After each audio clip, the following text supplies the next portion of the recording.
Praise the lord. આજે આપણે તીતસને Paul પ્રેરિતનો પત્ર તેનો પહેલો અધ્યાય અને તેની 10 થી 16 કલમમાંથી પ્રભુના વચનો જોવાના છે.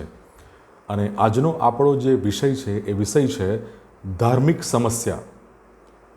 ક્યારેક આપણી સૌથી મોટી સમસ્યાઓ, પ્રશ્નો એ ચર્ચની મંડળીની અંદરથી આવે છે, એ બહારથી નહીં. અને ક્રીતમાં પણ લગભગ આવું જ બન્યું હતું કે જે પ્રશ્નો, સમસ્યાઓ હતા એ બહારથી નહીં પણ એ અંદરથી આવતા હતા. અને તીતસને લખેલા પત્રમાં પ્રેરિત પાઉલની જે મુખ્ય જે ચિંતા છે એ આસપાસની સંસ્કૃતિ અથવા જે બાહ્ય જગતમાં જે ચાલતી નાસ્તિકતા છે, અજ્ઞેયવાદ જેને ઇંગ્લિશમાં કહે છે એગ્નોટિઝમ, અને સુમેળવાદ જેને કહેવાય છે સિંક્રિટિઝમ અથવા માનવતાવાદ, આ બધી બાબતોમાં એ કહેવાય કે એની ચિંતાઓ નહોતી.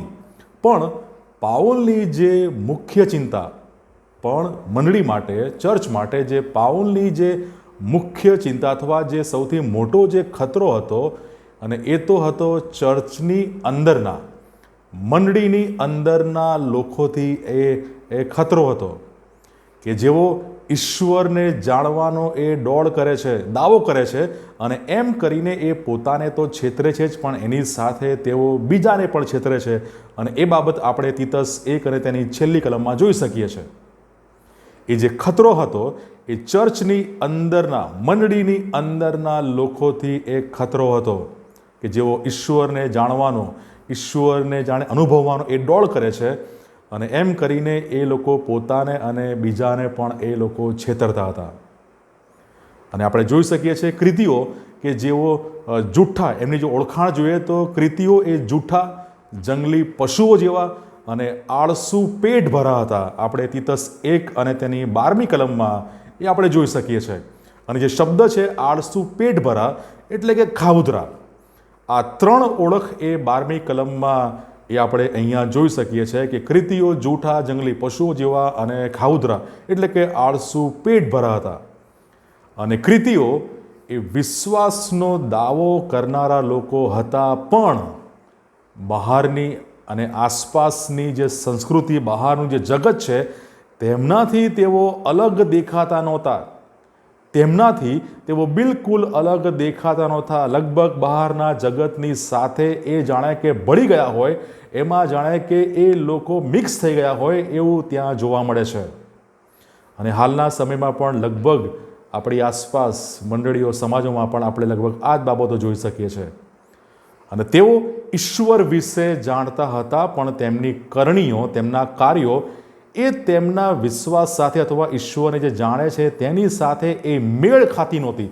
અને એ આપણે જોઈ શકીએ છીએ એની 16મી કલમમાં અને 15મી કલમમાં આપણે બાબત જોઈ શકીએ છીએ. 15 અને 16માં આપણે જોઈ શકીએ છીએ કે ઈશ્વરને જાણે છે ખરા, પણ એમના જે કાર્યો છે તે એની સાથે એ મેળ ખાતા નથી.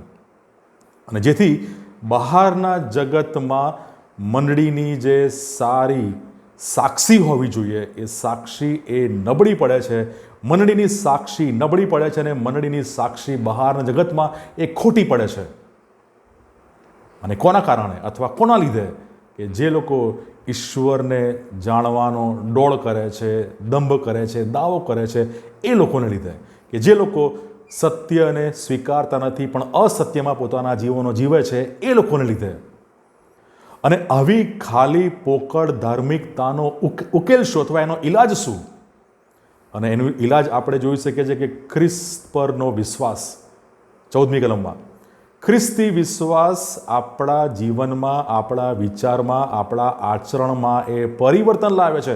ખ્રિસ્ત પરનો આપણો દ્રઢ વિશ્વાસ એ આપણા આચરણમાં, આપણા સમગ્ર વ્યક્તિત્વમાં એ પરિવર્તન લાવે છે. અને રોમનોને પત્ર 12મો અધ્યાય 1લી કલમ કહે છે, તમારા શરીરોનું જીવતું, પવિત્ર તથા ઈશ્વરને પસંદ પડે તેવું અર્પણ કરો, કે એ તમારી બુદ્ધિપૂર્વક એ સેવા છે.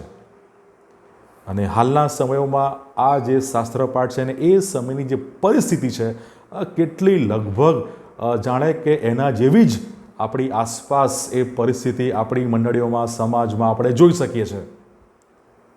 પ્રભુ આ વચનો શીખવા, સમજવા આપણા દરેકની સહાય અને મદદ કરે. God bless you.